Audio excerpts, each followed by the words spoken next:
ユーモアがある。ユーモアがあります。ユーモアがあります。Humor is from the word like humor. And in Japanese, they write in katakana. Are you seeing here?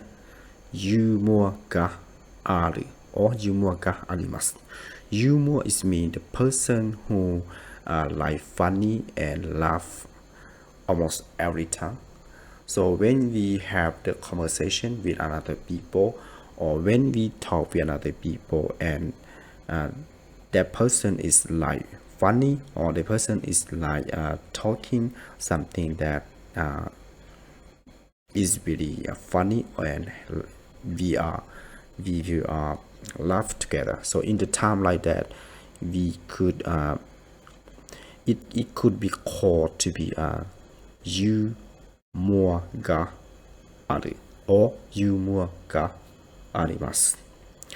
And in here we can create a sentence like ユーモアがある人は田中さんです。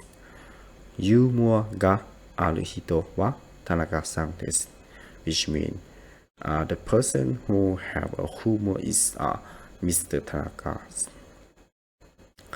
Or you can say like 鈴木さんはユーモアがありません。